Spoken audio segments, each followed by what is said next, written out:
comment of India's finance minister got quoted a lot, where you said, and I quote, that no country, and we feel proud when we hear you talk like this, where Ms. Sitharaman, you said in Washington that no country, whether the US or China, can ignore India's growing influence. Now again, with Donald Trump returning to office, his stance on trade and tariffs will be a big factor in Indo-US relations, Ms. Sitharaman. Right from 2018, Trump has been describing India as a very, very, very tough negotiator. He calls us a big abuser of tariffs. He has tremendous praise for the Prime Minister. He speaks so warmly of him, but at the same time, in the next sentence, he says India is a big abuser on tariffs.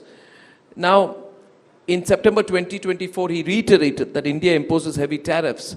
Given these statements, how do you see our country navigating potential challenges on Trump's tariff policies? Will we climb down? Or can we hold our own? Because we have to protect our economic interests, but we also have to protect our geostrategic relationship with the United States. If you can elaborate on that. Well, I think one thing is very clear.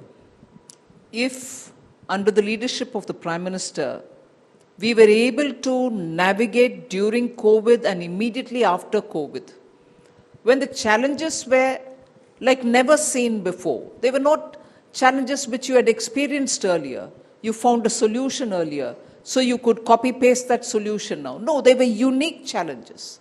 Even so, you had a Prime Minister who could logically explain why India had to take a position and justify it. And there was a lot of effort to explain where India is coming from.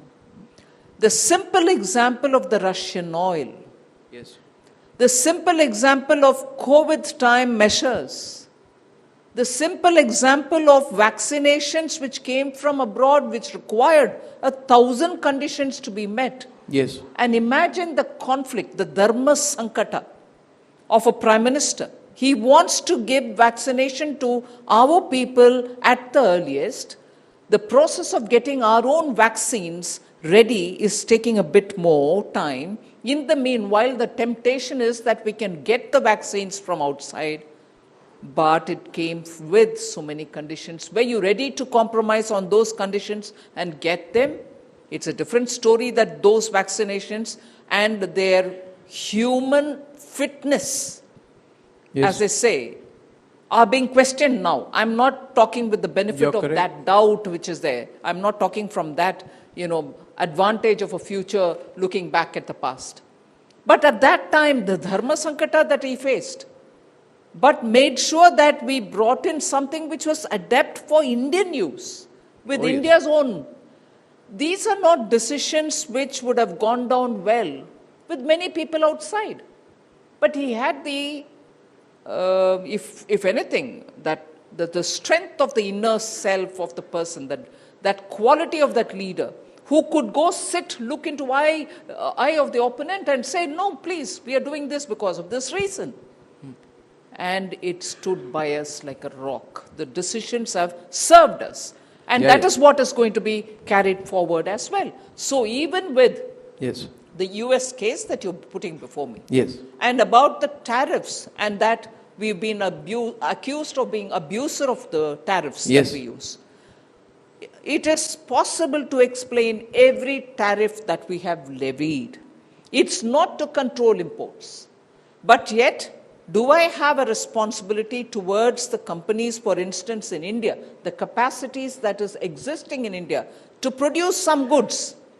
And we go about importing those goods or those goods in broken down fashion and then reassemble them. Do we have a moral authority to kill or nip in the bud those who are growing in India and who can produce in India? I need to give that protection for them as well. As much as I have to encourage industries which need those imports. Imports are required. Intermediary goods are required to be imported. I will have to encourage that. I will lift the tariffs on them, provided it doesn't, intended or unintended, hurt my own capacity to produce. I have to balance the two. Very important. Ma'am, it's a very important statement that you've made out here. I think this itself will make headlines, and I think I commend you for this thinking, because, you know, in the early 90s, liberalization was good, but I personally, we as reporters saw certain industries like drugs and pharmaceuticals go through a tsunami that they were not prepared for. And it's not necessary that the foreign alternative is always the better alternative. It may be the cheaper alternative. It's not always the better alternative. So I think there's a great lesson in what you said there.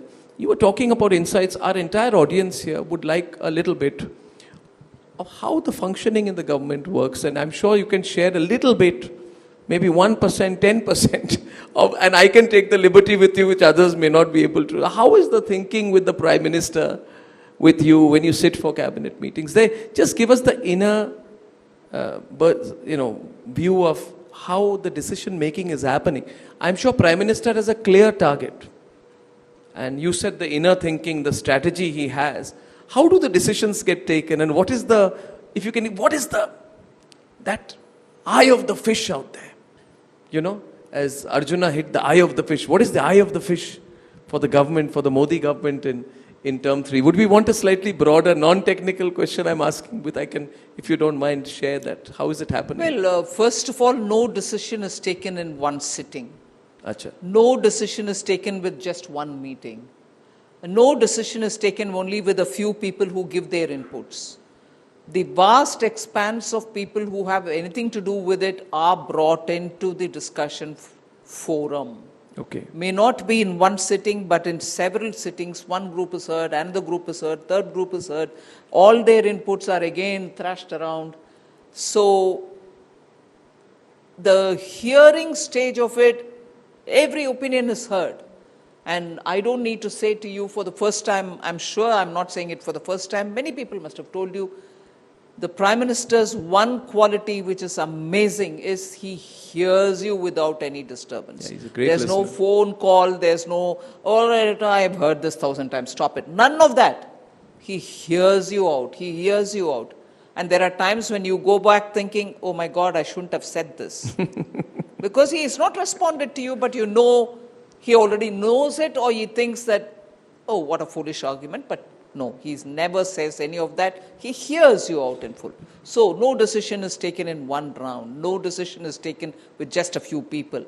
So, rounds and rounds of discussion, and in all that, he sits through patiently. Second, after all the discussion is carried forward, again one set of consultation, not at his level, at the level of the PMO officials who have the domain knowledge. And finally, when it is all drafted into some kind of a written form, the language is gone through, so that there is no loose wording which will be subject to any kind of misinterpretation. And after that is when it actually comes to the cabinet. And before the cabinet, the Prime Minister has gone through the document and comes fully seized of what is in it. But even then, he doesn't stop the ministers from discussing. Hey, no, but you said this, what's about it? Cross-consultation, discussion, questioning one another happens, and only then a final call is taken. But at every stage, and I'm saying this because I truly think so, believe so, and at every stage, he's done his homework. There are times when you probably are going with less homework done, but he's done his homework. This is a very difficult situation for those presenting to him. I've often been told that, but he comes to the nub of the issue. Yes. Nub of the issue, and he focuses on that nub of the issue, which is an incredible gift. What an achievement you've had.